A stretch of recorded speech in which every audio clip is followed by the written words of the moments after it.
I wanted a bit of privacy with this stranger with a charm. I wanted to know what he knew but keep it a secret to the others. The privilege of being the chairperson to a large company is, at the snap of fingers, you get to disperse your gatherings. I ordered 2 beverages and snack and offered a seat to RK. I wanted to hear him speak first. My general bossing around goes that way. I let others speak their mind, calculate their capabilities, learn if they are boasters or workers, and then pass on my orders to get the job done. It works all the time. A bad boss gives orders, while a good boss makes his employees think that he is not giving orders. So, I waited for RK to open up and speak. I signaled him to start with my eyes. This had never happened to me before, but he too took his cup of tea and started enjoying it, smiling. He kept on drinking. So did I. I was indeed running out of patience. He sipped, I sipped. We both fell into a loop of power play. I wanted him to say something first and vice versa. I gave my serious, impatient looks. Started dribbling my fingers on the desk. He finished his tea, leaned forward and said, "This is the worst tea I have ever had. You should taste the tea from my village." Frankly, I lost my cool. "Why would I even come to your village?" I asked. He laughed. I knew not that I was speaking to a cunningly intelligent one. "Oh, have you forgotten? We are not here for tea. The stolen painting. It was painted in my village and you should come to see it." I choked on my tea. This information was not leaked out except to the core committee of 3. Stolen? I asked, shocked. He simply smiled.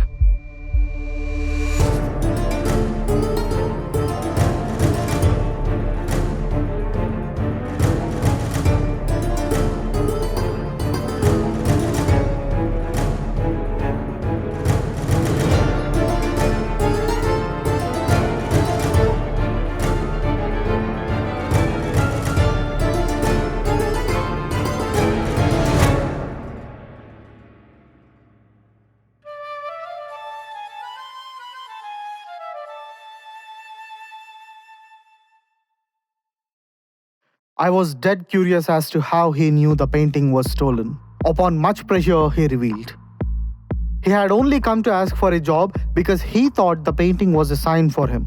But my over curiosity and impatience gave it away to him that this painting was more important to me than to him, and the reason why he was offered a seat and tea was because I wanted to hear what information he had on the painting. He put 2 and 2 together and took a shot to know if it was stolen or something. And I, like an idiot, choked on my tea and confirmed the same. If my investigators were genius enough, I would have gotten the paintings back by now. Impressed by his presence of mind, I decided to offer him a job. I knew not what designation he would hold, but I needed him in the office. So I decided to take him to the upgraded secured lockers where the rest 3 paintings are safeguarded. But before that, he needed a shower, change of clothes and a meal. All were arranged. I showed him the 3 paintings that I still had. The painting of the King Rajaraja Chola. Painting of a village woman fetching water. Night stars being gazed by a king and queen. The missing ones were of goddess Kali with closed eyes, Chhatrapati Shivaji, Chanakya, and an unidentified temple with a classical dancer. All these were marvels that were luckily unharmed during the British era and remained with the safeguarding families without being subject to takeover by the government. In a way, these treasures were saved by many generations. None of them fell to the greed of selling them. They were kings and knights who sold the entire nation to invaders with greed for money. But these individuals stood for what belonged to this country's treasury and ensured the safety of such. Believing in my capabilities, 7 different families donated these priceless treasures to my hands. Had they sold, they would have been millionaires. But no, they wanted these preserved in the right hands. I offered to pay them for these, but they politely denied. Such was the austerity of those who protected the paintings till now. I shared this pain with RK, whom I had just met. The aura that twirled around his eyes gave me the confidence that he could be my confidant. He asked how the break-in had happened. I was otherwise engaged with Pratyangara Textiles' export business. I was at the docks taking care of the shipments. Second, my father and my mother were celebrating their anniversary and were at a vacation. Third, my uncle, maternal, was overlooking a startup under Pratyangara Group. It was a branding agency meant to fetch money by bringing sponsors and brands for events, shows, and films. Just when all of us were conveniently away, a group of burglars went straight to the vaults and could steal 4 of 7 paintings. I do not know how they cracked the codes or disarmed the alarms, but they broke into a concrete security scheme and dissolved it into dust. They were no ordinary burglars.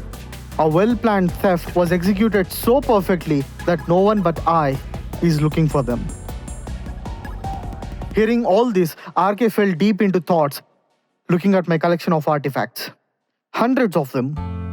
The idol of a Gandharva took his interest and he picked it up. The burglary is an inside job, he said. I knew that much. Even a 5-year-old who listened to this story could figure out that much. It was no coincidence that all the important offers were out of town and the burglary happened. I gave a sarcastic look at RK. He smiled and added, the usual suspect would be your uncle. Like people usually blame the butler for major domestic crimes, they also blame weird-looking uncles. Your voice changed when you mentioned him.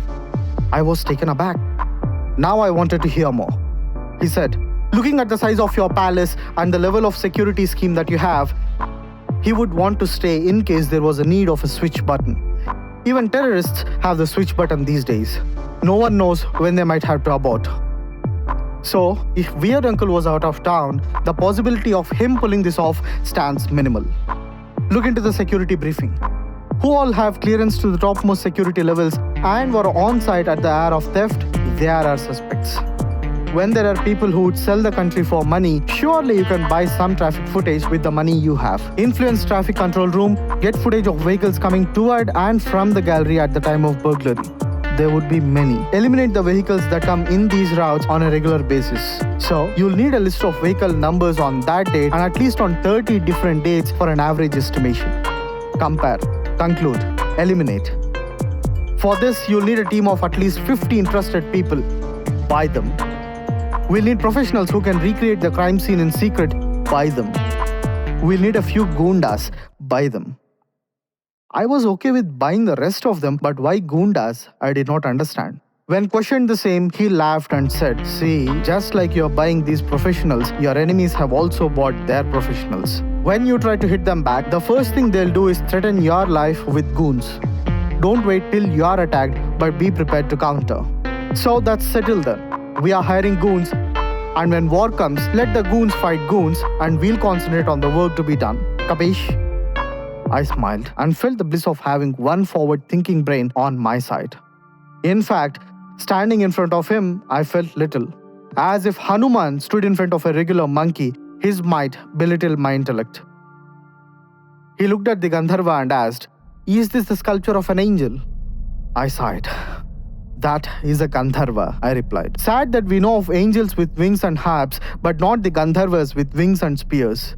That is Veerabahu, the celestial warrior. He is said to have defeated many demons, works as commander-in-chief for Lord Subramanya, and helped Emperor Muchukunda to conquer his vast kingdom. This sculpture is of him dating back to the 6th century. So, this is an artifact? He asked. No, this is a treasure, I replied sharply. Have you heard of Michelangelo?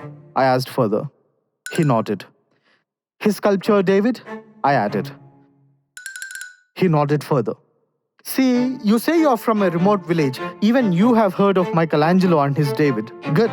Appreciate that. But did you know Michelangelo's David is sculpted on a marble? Marble is a substance that forms from limestone and it has more pores, making it easier to sculpt on. Just because something is white doesn't make it divine. Look at the sculpture in your hands. It is made of dark stone, granite, just like many sculptures in India. This is 10 times harder to chisel and carve than your average white marble. Writers had thrown a normal chair at David and broke it in 3 spots. But to break Indian sculptures, invaders had to use axes, spears, and heavy weapons of metal. The artists who have done these sculptures had to punish their hands with extra power than it takes to sculpt a marble. Beyond sculpting, I insist you to pass a strand from his hand. It would come out from the other. Indian sculptures are full of such marvels with the minutest details. I handed him a dried strand of grass. It did astonish him to see the grass strand pass in from one hand and come out from the other. His eyes widened. And to my surprise, he said, "I feel like a monkey trying to jump in front of Hanuman looking at your knowledge." I laughed in myself. "We need Michelangelo on granite," he said sharply. I did not understand. He said that he would explain and insisted that we go to the Kali temple from his village first. This man, who left the village in torn clothes, within 2 days returned in a convoy of cars dressed as a professional. The so-called educated that threw mud and paint at his face reeked with garbage and went pale. Few people who often fed him cheered for him. The puzzled dogs that used to look at his previous stupidity turned even more puzzled. We parked our convoys at the foot of the mountain. While my security stayed back, RK and I started climbing the mountain, and upon his insistence, with bare feet. It took us 3 hours to reach the peak. The orchards had fruits and they quenched our hunger. Natural streams of water here and there kept our thirst away. I was awestruck to see the isolated cliff that kind of hid from the society among trees, holding a magnificent temple but in ruins. I don't know why, but as I stepped in, I felt a strong aura that there was. More than what I could feel in RK's eyes, a stronger confidence filled this air. It broke my heart to see so many broken sculptures and pillars lying around, as if it were a glorious giant warrior laid it in the arms of Mother Earth, ripped apart shred by shred, his blood substituting for the tears Earth wanted to shed, his mighty weapons left to the ground because no one could even lift them, and his glories unsung by a choir of muted apsaras. These carvings of stone remained in pieces on the ground. In silence, I suffered to see the condition of the temple, for my affinity to this art is greater than the affinity I share with anything else. "What did you mean by Michelangelo on granite?" I asked, trying to deviate myself from this tragedy. See, even a villager like me has heard of Uncle Angelo but never seen a marble sculpture. Likewise, I never heard of a great ancient Indian sculptor because none was mentioned in any of my textbooks. Not that I personally had the brain to retain all that information, but still, only seen granite work. We need the same. We need the marketing of Michelangelo and the strength of granite. To smoke out the culprits, we need to market that a theft has happened, but the original paintings are safe and that the exhibit is still going as per plan. What if they test the paintings that they have stolen, if not already? Identifying an ancient painting is not difficult, I questioned curiously. See, your paintings were always there.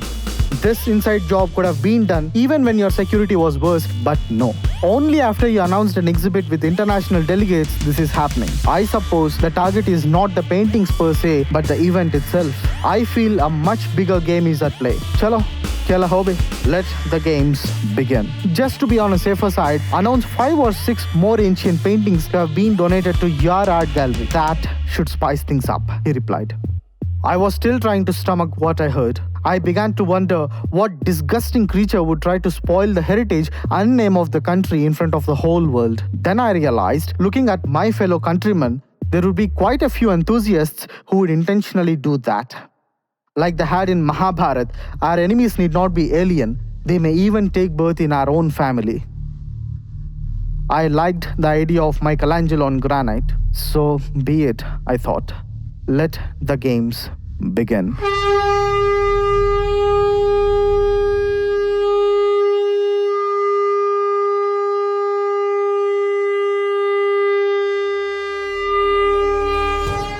Tenali RK needs as much publicity as Michelangelo. You are our granite. Share this series to a dear friend of yours. Links to next episode and other language versions in the description. Subscribe and stay well.